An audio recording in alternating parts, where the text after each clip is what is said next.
All right. In the last lecture, we talked about different lattices and what that meant.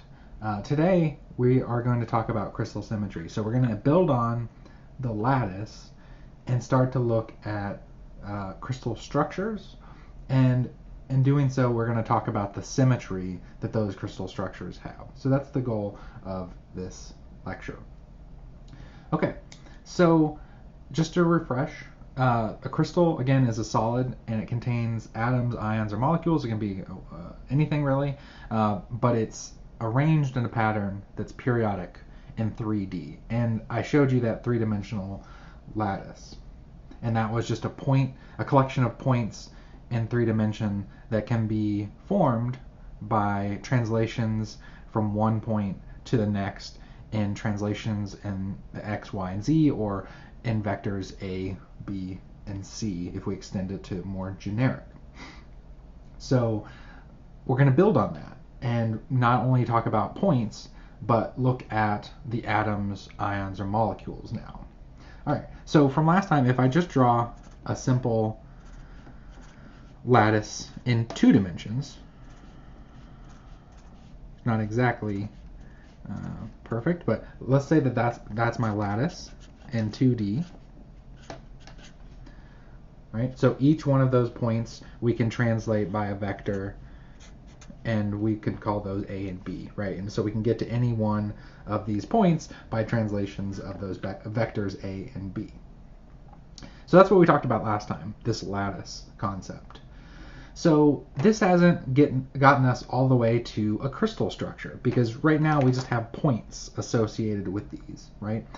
We need to sort of build onto that these various components that we're going to find in a crystal, and that's how we get a crystal structure. So let me show you sort of the basic idea of this. So let's say I have a basic shape, and this is just a very generic shape. This isn't necessarily an atom, ion, or molecule, just a generic shape, and it's like this, right? This is what I call my motif. This is a component that I'm going to place on a lattice point, and that's going to be repeated in this lattice to form a structure. So basically, it's a small repeat unit. So I could call this a repeat unit or structure, right? So this is going to be what builds our this is going to be basically standing in for atoms, ions, and molecules right now. So I've just drawn a generic shape. So how we do this and how we build a structure is we place that shape onto the lattice or the net, right? So if I place this shape, for example, on each point, and just assume that these are all the same, right?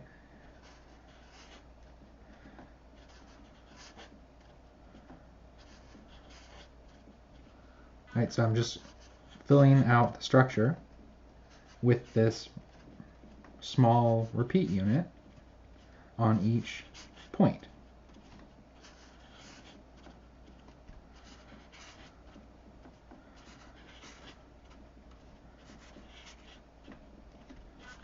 And again, assume each one of these is the same even though I'm drawing it. So this is my structure.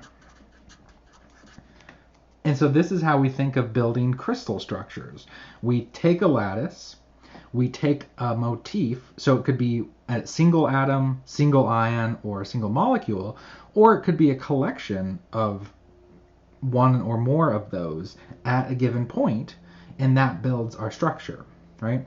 So you can kind of think of it as we have this blank space where things can go on the lattice, and then I can put on atoms, ions, and molecules in different combinations, different repeat structures, and then that builds up all the different crystal structures that I can have.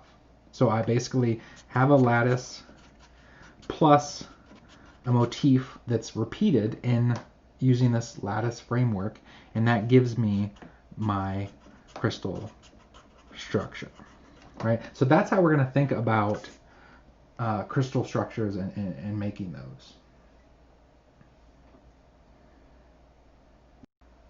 All right, so this gives us our crystal structure, And now I want to start talking about the symmetry component of this. So previously we talked about the lattice and how we can how it's periodic because of those translations, right? We can move in any integers of the a and b vector and get to another point, right? So we know it's symmetric in translation. But it's more helpful to talk about different forms of translation, or sorry, different forms of symmetry that are not translation based. And so that's what we're going to work on in this section.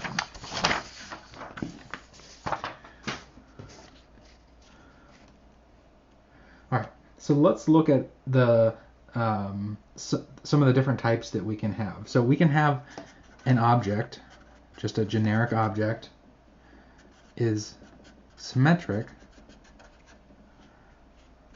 And another way of saying that is it comes into self-coincidence. So basically it, sorry about the zoom there. So basically it goes into its original position by some type of symmetric operation. So that's what we mean by self-coincidence. It basically goes to itself. If the object can be, and then these are our different types of symmetries. We can rotate, so it's rotated. We can reflect, it can be reflected, or it can be displaced.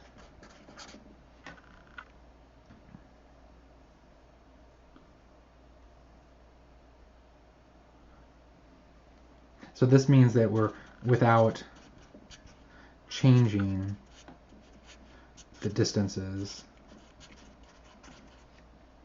between its points, material points. So we preserve distances, right? So we're talking about something that's symmetric. All right, so, you know, this is kind of abstract right now, and we're going to talk about some examples, but see, basically the examples I can kind of give to you right off the bat in terms of these different operations. If we think about the human body, there is symmetry involved there. We can have what's referred to as mirror symmetry.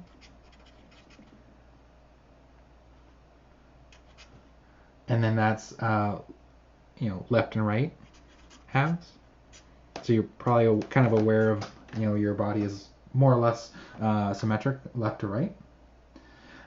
Flowers, they tend to have 5 or 7 fold rotational symmetry. And I'll show you examples of this as well. So these transformations that we talked about up here, 1, 2, and 3, these any transformation of one of those types is called symmetry operation. So that's going to be what we talk about in this section. All right, so let me go ahead and show you some examples before we move on. All right, so back to the idea of a motif really quick. These are all kind of examples of, you know, artwork or patterns that we see in our day-to-day life where we can take one of these motifs and put it onto a lattice point and create a repeated pattern, right? So these are all examples. This up here, you can kind of pick a motif that represents the smallest symmetry of this piece of art. Same thing for these other patterns like tiles and this print over here. All of these you can take a motif and you can add it to a lattice and get a structure. But there are also examples of the various forms of symmetry that we can see. And we'll talk about specifically what they are, but you might notice that if you drew a line in certain positions like this line here, the top and the bottom are the same. That's a mirror or a reflection. You could also rotate this print by 90 degrees and it would look the same. So there's a type of rotation involved with that, and you can see similar ones involved in these others as well. So some examples that we see in nature, I mentioned the human body, right? It has left-right, what we call mirror or reflection. So we'll talk about that. Different flowers tend to have some type of rotational symmetry. So the fivefold we talked about here, because you can rotate it 1/5 of the total rotation and it looks the same, or threefold, fourfold, and this one has that kind of mirror symmetry. The honeycomb structure obviously has a lot of symmetry. This is the inside of a kiwi. That's going to have a lot of symmetry. And then also something you might not think about, but sometimes the arrangement of leaves on a stem can have a different type of what's called glide symmetry. So all examples that you might see in your day-to-day life that nature is responsible for. So we are going to talk about the 4 macroscopic symmetry operations or elements. So rotation is where we're going to start. Then we're going to move on to reflections. And then we're going to talk about inversions. And lastly, we're going to talk about roto inversions, which is a combination of rotations and inversions. So the reason we're going to mention all this is because this is a way that we typically define symmetry in crystal structures and therefore sort of classify different crystal structures together. So it's kind of a precursor to actually talking about various crystal structures.